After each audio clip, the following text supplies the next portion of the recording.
Sir ಈಗ ನಿಮಗೆ ಸ್ಥಾನಮಾನ ಸಿಗೋ ವಿಚಾರ ಈಗ ಸಿಕ್ಕಿರೋ ಸ್ಥಾನ ಖುಷಿ ಇದೆಯಾ ಹೇಗೆ ನೋಡಿ ಏನಾದ್ರು ಬೇರೆ ಸಿಕ್ಕಿರೋದೇನಿಲ್ಲ. ಈಗ ಸಿಕ್ಕಾಲೆ 3 ವರ್ಷ ಆಯ್ತು. ಅದು ಮತ್ತೆ ಕಂಟಿನ್ಯೂ ಕಂಟಿನ್ಯೂ ಅಂತಂದ್ರೆ ಸರ್ಕಾರ ಅಲ್ಲಲ್ಲ. ಈಗ ನಾವು ಹೆಚ್ಚು ಕಡಿಮೆ 15-20 ದಿವಸ ಡೆಲ್ಲಿನಲ್ಲೇ ಆಯಿತು. ಅನೇಕ ಸಭೆಗಳಾಯಿತು. ಸಭೆಗಳಾಗುವಂಥ ಸಂದರ್ಭದಲ್ಲಿ ನಾನು ಇರಬೇಕಾಗಿತ್ತು, ಇದ್ದಿದ್ದೆ. ಈಗ ಸಚಿವ ಸ್ಥಾನದ ಆಕಾಂಕ್ಷೆ ಆಗಿದ್ದು ಅದೇನೇನು ಇದ್ದೀರಿ? ಹಿಂದೆನೂ ಇದ್ದೆ, ಈಗಲೂ ಇದ್ದೀನಿ.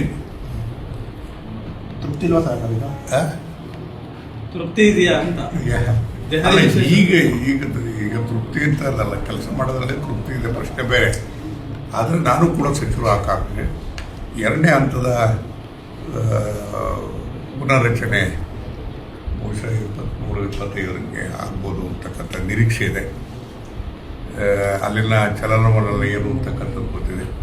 ಎಲ್ಲ ಒಂದು ಕಡೆಗೆ ವಿಶ್ವಾಸ ಇದೆ. ಯಾವ ಖಾತೆ ಮೇಲೆ ಆಸೆ ಪಟ್ಟಿದ್ದೀರಿ? ಖಾತೆ ಗೀತೆ ಎಲ್ಲ ಮೊದಲು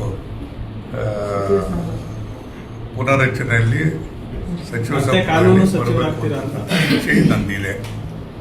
ಮತ್ತೆ ಕಾನೂನು ಸಚಿವರಾಗ್ತೀರಾ ಅಂತ ಏನಾಗ್ತದೆ, ಏನು ಕೊಡ್ತಾರೆ ಅಂತ ಹೇಳಿ, ಯಾವ ಖಾತೆ ಏನು ಅಂತಕ್ಕಂಥ ಪ್ರಶ್ನೆ ಅದು ಮುಖ್ಯಮಂತ್ರಿಗಳಿಗೆ ವರಿಷ್ಠರಿಗೆ ಬಿಟ್ಟಿರ್ತಕ್ಕಂಥದ್ದು. ಯಾರನ್ನು ಭೇಟಿ ಮಾಡಿದ್ರಿ ಸರ್ ವರಿಷ್ಠರು? ಡೆಲ್ಲಿ ನಾನು ಎಲ್ಲರನ್ನೂ ಭೇಟಿ ಮಾಡಿದ್ದೀನಿ. ಏನು ರೆಸ್ಪಾನ್ಸ್ ಏನಂತ ಬಂತು? ಗ್ರೀನ್ ಸಿಗ್ನಲ್ ಕೊಟ್ಟಲ್ಲ ಭರವಸೆ ನೋಡಿ, ಕೊಟ್ಟಿದ್ದಾರೆ. ರಾಜಕೀಯದಲ್ಲಿ ಯಾರು ಗ್ರೀನ್ ಸಿಗ್ನಲ್ ಪಾಸಿಟಿವ್ ಆನ್ಸರ್ ಕೊಡೋದಿಲ್ಲ. ವಸ್ತುಸ್ಥಿತಿ ಏನು ಅಂತಂದ್ರೆ ಅವ್ರಿಗೆ ಅರ್ಥ ಆಗಿದೆ. ಬಹುಶಃ ಸೂಕ್ತವಾದಂಥ ನಿರ್ಧಾರವನ್ನು ತೆಗೆದುಕೊಳ್ತಾರೆ ಅಂತಕ್ಕಂಥ ವಿಶ್ವಾಸ ನನಗಿದೆ. ಮಾಡ್ತಿದ್ದಾರೆ ಸರ್ ಮೂಲೆ ಗುಂಪಾಗಿದ್ರೆ ನಾನು ಡೆಲ್ಲಿನಲ್ಲಿ ಇದ್ದು ಕೇಂದ್ರದ ಎಲ್ಲ ಸಚಿವರ ಹತ್ರ ರಾಜ್ಯದ ಸಮಸ್ಯೆಗಳನ್ನ ಮಾತಾಡೋಕ್ಕಾಗ್ತಿತ್ತ? ನನ್ನ ಪಾತ್ರ, ನನ್ನ ಇದೇನು